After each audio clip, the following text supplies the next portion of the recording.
Ini orang yang seharusnya dirawat di rumah sakit jiwa, tetapi entah kenapa Indonesia kok ya bisa menjadikan orang ini wakil presiden. Ini betul-betul satu kecelakaan sejarah yang tidak terampunkan. Kenapa sampai sekarang dan sampai pelantikan belum ada tindakan apapun dari kekuasaan itu sendiri? Jadi pasal pidana menurut saya akan sangat susah untuk kita masukkan. Pasal penghinaan presiden nanti kita harus berdebat di persoalan teknisnya. Tapi ada satu sebenarnya yang membutuhkan proses politik, jadi dia hukum dan politik berkelindan, yaitu pasal pemakzulan. 7A-nya dulu, presiden dan wakil presiden dapat diberhentikan. Presiden dan atau, bukan hanya presiden, tapi juga wakil presiden.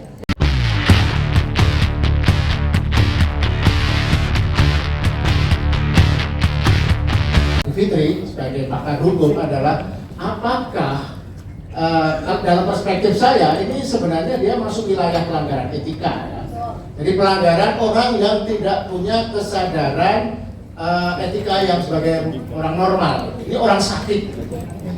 Jadi orang yang seharusnya dirawat di rumah sakit jiwa, tetapi entah kenapa Indonesia kok ya bisa menjadikan orang ini wakil presiden. Ini betul-betul satu kecelakaan sejarah yang tidak terampunkan. Ada dua kemungkinan, mungkin Tuhan sedang memberi cobaan berat bagi kita agar Indonesia menjadi kuat nanti. Kalau sampai dia bertahan 5 tahun, berarti kita tidak bisa cobaan Tuhan itu kita tidak kuat. Jadi kita kasih target lah ya, 6 bulan maksimal lah ya. Seperti kata Sahibul Hikayat, paling 6 bulan dia akan dimaksudkan. Siapapun dia, akan dari kita atau dari internal pemerintahan kekuasaan. Jadi Mbak Bivitri, mohon bukti-bukti yang tidak terbantahkan ini dikonversi dari sebuah pelanggaran etika, perilaku orang yang sakit jiwa yang sungguh salah bisa terpilih menjadi wakil presiden melalui proses pemilihan curang. Bagaimana ini bisa diangkat menjadi kasus hukum, baik itu hukum sifatnya hukum pidana atau yang lebih tinggi konstitusi. Silakan. Baik, terima kasih. Selamat siang. Assalamualaikum warahmatullahi wabarakatuh. Menjawab pertanyaan Mas Lukas tadi, saya kira ada 4 hal yang ingin saya bicarakan ya. Yang pertama aspek hukumnya Fufu Fafa, kedua aspek hukumnya bapaknya, dan yang ketiga nanti saya kasih kerangka sedikit soal negara hukum. Dan yang keempat nanti saya kasih yang agak di luar hukum tapi membuat kita agak kesulitan bergerak. Nah, jadi pertama aspek hukum Fufu Fafa. Jadi kalau persoalannya tadi sudah diurai dengan sangat baik ya. Jadi saya nggak akan mengulang. Tadi sudah banyak sekali yang ditampilkan, semua bukti dan lain sebagainya. Dan saya setuju dengan Mas Dedi bahwa pasti Pak Prabowo bukannya nggak tahu. Ya nggak mungkin lah. Kan semua aparat negara itu lapornya kepada presiden pada akhirnya. Dan sebelum itu pun kita semua paham bahwa tangan-tangan dan jaringannya Pak Prabowo juga sangat kuat pun sebelum jadi presiden. Jadi kalau dia nggak tahu ya nggak mungkin.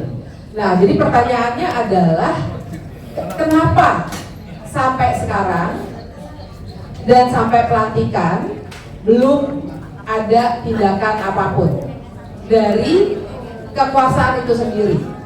Nah, jadi Ibu dan Bapak sekalian, saya ingin membahasnya pertama-tama dari aspek timeline dulu deh. Dari segi timeline, jangan lupa bahwa besok kita masih punya kerjaan politik yang namanya nyoblos pilkada.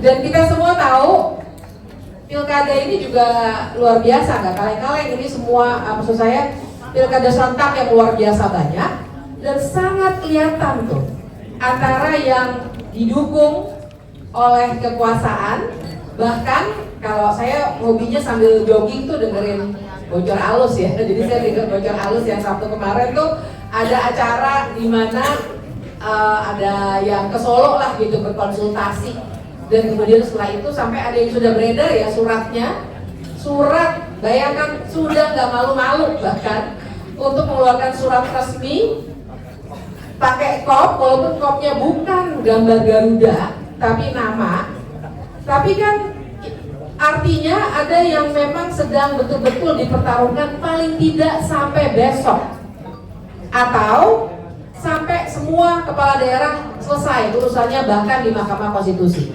Jangan lupa nanti ada sengketa pilkada kan segala macam. Nah jadi itu satu ya, timeline pertama. Timeline 1B-nya adalah kalau kita semua melihat, kita selalu ngitung 100 hari, 100 hari, 100 hari. 100 harinya Ibu dan Bapak sekalian dan kawan-kawan, kita harus hitung dengan memperhitungkan pilkada, tapi juga dengan memperhitungkan aspek-aspek lainnya untuk menjaga supaya ada kestabilan politik. Paling tidak di mata pemerintah yang sekarang. Kestabilan politik ini kelihatan sekali mau dijaga dengan rapi. Kita tahu sekarang ada kantor komunikasi presiden yang lebih rapi dengan segala macam ininya ya, jajarannya kita semua tahu, banyak kawan-kawan kita juga di situ.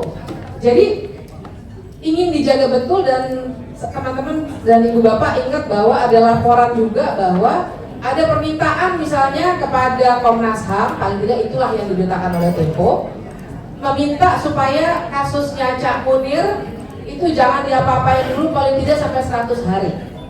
Jadi mau dijaga betul kestabilan politik dalam tanda kutip. Nah, jadi itu yang harus kita baca untuk menjawab pertanyaan, apakah nanti akan ada sesuatu setelah 100 hari? Itu satu ya, pertanyaan pertama. Pertanyaan keduanya adalah sesuatu itu apa? Nah, jadi yang dipaparkan oleh Mas Roy tadi, sebenarnya saya mau bilang, kita jangan berharap soal pidana, Mas Lukas. Karena kalau pidana, kita mau pakai apa? Pasal apa? Penghinaan presiden. Pembuktiannya luar biasa, ibu bapak ngomong-ngomong soal itu ya. Saya tuh baca putusannya Bawaslu ketawa tuh, yang apa tuh bikin video tuh katanya nggak bisa kena karena kalau dibuatnya videonya hari Minggu, katanya gitu ya. Artinya presidennya lagi nggak jadi presiden. Saya bilang sama teman-teman saya, kalau gitu kita hina-hina aja yuk. Kasarnya gitu ya, kita hina-hina aja yuk, pasal penghinaan presiden nggak bisa kena ke kita kalau hari Minggu, karena hari Minggu dia bukan presiden. Maksudnya itu logikanya ngaco ya. Tentunya saya nggak menyuruh orang menghina presiden, tapi logika itu kan ngaco gitu. Jadi itu ya, ibu dan bapak, saya agak melenceng dikit karena saya kesel lihat putusan itu. Nah tapi begini, saya begini. Jadi pasal pidana menurut saya akan sangat susah untuk kita masukkan. Pasal penghinaan presiden nanti kita harus berdebat di persoalan teknisnya. Tapi ada satu sebenarnya yang membutuhkan proses politik, jadi dia hukum dan politik berkelindan, yaitu pasal pemakzulan. Pasal pemakzulan, ibu dan bapak, saya sebenarnya ada satu bahan lama yang tadi saya screenshot aja, nggak usah dibagi, nggak apa-apa. Saya bacakan aja ya pasalnya ya. Ada pasal 7B dalam konstitusi kita yang bilang bahwa, saya bacakan aja ya ibu bapak ya. Pasal 7B ini bilang bahwa 7A-nya dulu, presiden dan wakil presiden dapat diberhentikan. Presiden dan atau, bukan hanya presiden, tapi juga wakil presiden dapat diberhentikan oleh MPR atas usul DPR karena melakukan apa sajakah itu. Nah ini yang menarik, pasalnya bilang bahwa pasal saya agak ini nih lihatnya nih, karena saya screenshot. Intinya adalah salah satu alasan untuk pemakzulan adalah perbuatan tercela. Perbuatan tercela. Jadi bukan hanya tindak pidana korupsi, kemudian kan ada pengkhianatan kepada negara, tapi juga perbuatan tercela, ibu dan bapak sekalian. Nah, perbuatan tercela ini kalau kita lihat modelnya di Amerika Serikat, ini yang namanya misdemeanor. Jadi yang kecil-kecil. Kenapa perbuatan tercela masuk? Logikanya adalah persis seperti hal-hal yang sekarang ini kita hadapi. Nggak perlu jadi koruptor, jangan sampai lah ya. Nggak perlu jadi pelaku kekerasan, tapi begitu dia sudah adabnya, tindak tanduknya, pikirannya sudah tidak lagi sesuai dengan syarat seorang presiden atau wakil presiden dan janji dan sumpah jabatannya, dia bisa kena pasal pemakzulan. Nah, jadi kalau saya sih menyarankan ke situ ketimbang pasal-pasal pidana. Karena kalau pasal pidana nanti kita akan ribet lagi dengan persoalan-persoalan teknisnya, terutama ini adalah pejabat negara. Ibu dan Bapak tahu kalau pejabat negara itu artinya juga secara pelaporannya misalnya ke polisi, misalnya ke polisi ya, kalau pasal biasa penghinaan presiden atau undang-undang ITE dan lain sebagainya, kita kan mau lapor ke polisi. Biasanya kita pakai aja kasusnya Haris dan Fathia karena semua orang kayaknya tahu. Haris dan Fathia maupun Pak Luhut dua-duanya melapor ke polisi. Tapi mana yang diproses? Laporannya Pak Luhut lah. Jadi bisa diduga kalau kita melapor dengan undang-undang ITE atau undang-undang KUHP, kita nggak akan direken ibu dari Bill Clinton bahwa dia tidak pernah melakukan tindakan cabul itu. Nah itu satu ya, Fufu Fafa. Yang kedua PR dari Mas Lukas adalah bapaknya. Nah kalau bapaknya saya kira saya sudah banyak ya, dan sekarang persoalannya gini. Tentu saja kita tidak lagi bisa pakai pasal 7A itu karena Jokowi bukan lagi presiden.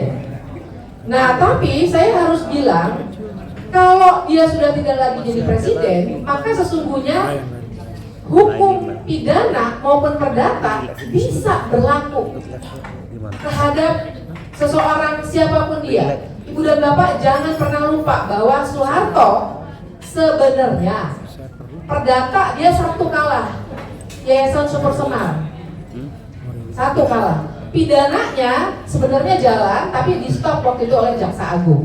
Nah jadi ada kunci di situ Jaksa Agung. Tapi jangan lupa bagaimana kita bisa membongkar kelindahan ini, karena Jaksa Agung adalah anggota kabinet, dipilihnya oleh presiden yang baru tentu saja. Nah jadi ini mungkin barangkali sesuatu aspek politik yang nanti oleh para narasumber yang lain bisa digali lebih lanjut. Nah, sorry saya kelupaan. Untuk Fufu Fafa tadi tantangannya adalah prosedur. Karena tadi 7A ya alasannya perbuatan tercela. Prosedurnya adalah DPR harus bersepakat dulu 8 fraksinya untuk bilang bahwa ini ada pelanggaran konstitusi. Itu aja udah menantang, pasti nanti Bang Deddy saya kira harus mengulasnya ini. Sangat-sangat menantang pasti. Kalau DPR sudah setuju, DPR harus mengirimkannya ke Mahkamah Konstitusi. Mahkamah Konstitusi akan memeriksa secara hukum. Kalau terbukti, nah mungkin nanti Mas Roy bisa dipanggil oleh Mahkamah Konstitusi, maka Mahkamah Konstitusi akan ngirim balik ke DPR, kemudian DPR bikin sidang MPR. Berarti DPR-nya sekarang plus DPD 2/3 harus setuju untuk memakzulkan. Nah jadi tantangan politiknya luar biasa besar. Tapi saya taruh aja dulu di atas meja, nanti kita diskusikan. Karena menurut saya barangkali ini juga sesuatu yang harus kita olah, bukan hanya politik formal. Tapi masuk saya poin yang berikutnya. Persoalan kita adalah jangan sampai kesalahan-kesalahan baik oleh Fufu Fafa maupun oleh bapaknya itu kita diamkan dalam konteks negara hukum. Masalahnya adalah Ibu dan Bapak ini akan jadi presiden. Sekarang saja bahwa Soeharto belum pernah diadili secara pidana dijadikan referensi secara salah, seakan-akan presiden kebal hukum. Padahal tadi makanya saya ingatkan sebenarnya udah mulai, cuma di stop secara politik. Nah yang saya khawatirkan kalau kita bahkan tidak memulainya, yang akan terjadi adalah bangsa ini akan selalu mengingat bahwa kekuasaan tidak bisa dicek. Dan ini bahaya buat kita ke depannya. Dan yang terakhir, tadi saya poin terakhir gini. Masalahnya adalah kalau Milan Kundera sering banget sudah dikutip ya, udah agak-agak ini ya, udah agak terlalu pasaran dan kali dikutip, tapi tetap relevan. Perjuangan melawan kekuasaan adalah perjuangan melawan lupa. Nah, yang saya khawatirkan Ibu dan Bapak sekalian, secara hukum sulit, secara politik nampaknya makanan lebih menarik daripada omongan. Ya sudah lah, nggak apa-apa. Untuk yang tertarik makanan nggak apa-apa. Tapi saya mau bilang, yang saya khawatirkan kalau hal ini tidak kita narasikan terus-menerus, ini akan tenggelam. Betul. Bukan hanya secara hukum, di media sosial sampai udah ada yang ngelah-ngelah, oh Fufu Fafa itu Roy Suryo gitu kan. Itu kecil-kecil ibu dan bapak, tapi nanti kita bisa tanya lagi sama Mas Roy, bagaimana peternakan buzzer itu jalan terus. Barangkali di sini juga ada. Nah, tapi saya nggak soal kalau pada kita, saya kira kita semua udah biasa dengan itu. Persoalannya adalah sebagai bangsa. Kalau adik-adik kita, anak-anak kita, cucu kita sampai 10-20 tahun kemudian selalu percaya bahwa kekuasaan tidak bisa diawasi, tidak bisa kena akibat hukum dan politik, bangsa ini lama-lama tidak akan bisa punya negara hukum. Dan buat saya itu yang paling berbahaya. Oke ya. Ya, terima kasih Mbak Bu Fitri.